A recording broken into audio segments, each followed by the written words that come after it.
Comme nouveaux parents, il peut être très facile de se sentir perdu dans les méandres des bonnes pratiques d'éducation pour nos enfants. En matière de discipline, entre le laisser-faire, la menace, le chantage, les conditions, les conséquences, les punitions et tout ce qui vient avec, rien ne semble fonctionner, puis on se sent souvent poche. Allez, on essaye une petite formule qui pourrait bien simplifier tout ça, tout en donnant des résultats. Bienvenue dans le coin pédago, les petits volets pour se rappeler ou découvrir des concepts et des outils qui marchent pour aider les enfants à grandir. Médias, bouquins, amis, voisins, belle-mère même, toutes les ressources sont là, elles sont multiples pour vous dire comment bien élever vos enfants. Alors, on a beau apprendre par cœur tout ce joue avant 6 ans de Dodson, entre la théorie et la pratique, vous avouerez, on a du mal à même comprendre comment certains parents y arrivent. Et oui, il y en a parmi nous pour qui la pédago est quelque chose d'inné, ça leur vient tout seul, ils savent de manière instinctive comment intervenir. Puis des fois, ça nous rend malades. Mais ça n'est pas le cas pour tout le monde.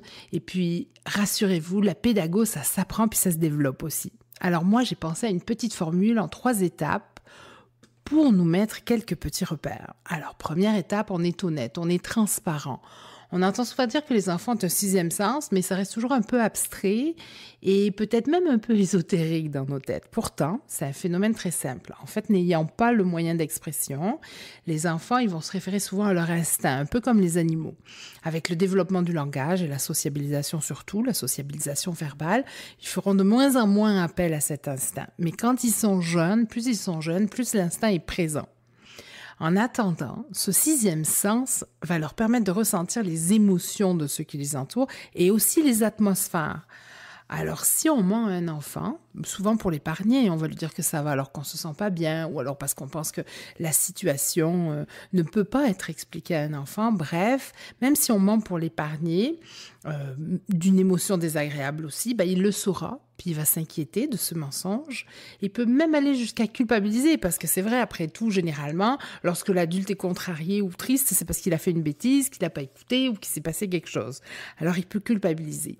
Alors, soyons nous-mêmes honnêtes, prenons le temps de choisir nos mots parce que les enfants, effectivement, ne peuvent pas tout comprendre, puis il faut leur expliquer dans des mots qui sont simplifiés, mais on va choisir nos mots pour leur expliquer les choses, mais on va les dire en toute transparence. Alors ça, c'est notre premier point. Deuxième point, on s'implique dans notre intervention. Alors, puisque c'est nous qui intervenons, ça peut paraître évident qu'on va s'impliquer, mais pas vraiment.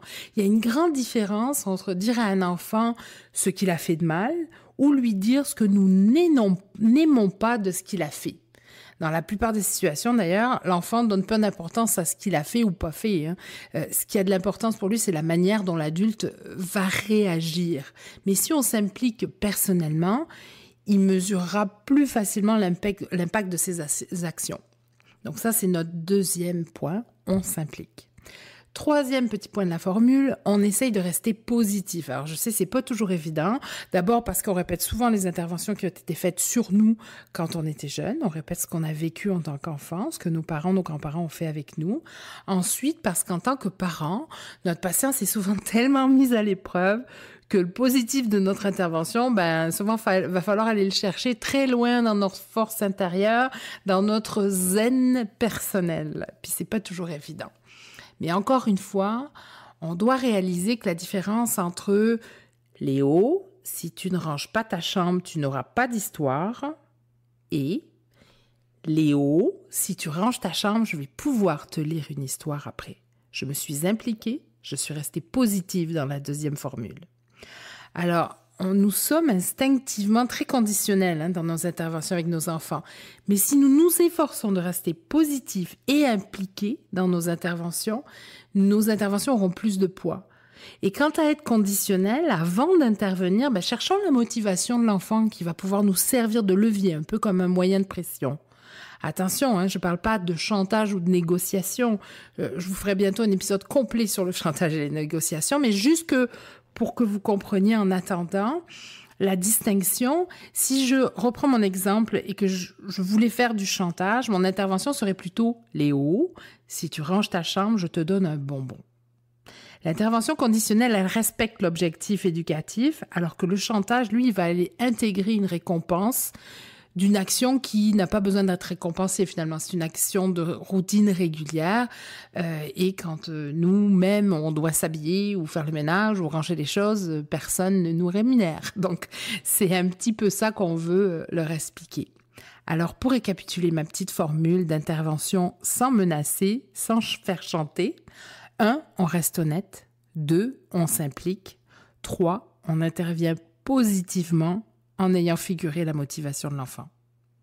Si la pédago s'apprend, comme je vous le disais plus haut, les interventions, elles se pratiquent. N'hésitez pas à les auto-évaluer quand vous les faites et à vous y prendre différemment la prochaine fois. Vous avez droit à 2, 3, 1000 chances même si vous voulez. L'essentiel, c'est pas d'être parfait. D'abord, la perfection, ça n'existe pas. Puis si ça existait, ça serait relativement ennuyeux. Mais on veut essayer et on veut se satisfaire des petites victoires parce qu'il y en aura, ça c'est promis. Et dites-vous aussi qu'en faisant tout ce travail, même quand vous vous opposez à votre enfant, même quand vous êtes en négociation, en conflit, vous construisez la relation avec votre enfant. Vous ne le regretterez jamais et surtout pas au moment de l'adolescence, vous verrez. Alors une dernière petite chose, ne vous brûlez pas. C'est difficile d'être parent dans une vie professionnelle, une vie personnelle. Choisissez vos batailles. Il vaut mieux des fois laisser faire quelquefois quand vous ne le sentez pas. Puis vous vous rappelez, ça c'est le premier point, l'honnêteté, parce que si l'enfant sent que vous n'êtes pas honnête et que vous n'avez pas envie d'intervenir, plutôt que de vous confronter, il va pas vous prendre au sérieux. Donc choisissez vos batailles, puis des fois n'hésitez pas à laisser aller. Allez, vous êtes capable, j'en suis certaine. La bonne volonté peut nous mener très loin, très haut. Soyez indulgents avec vous-même, acceptez les erreurs, savourez les réussites. Au plaisir de vous retrouver dans un petit coin pédago. À bientôt.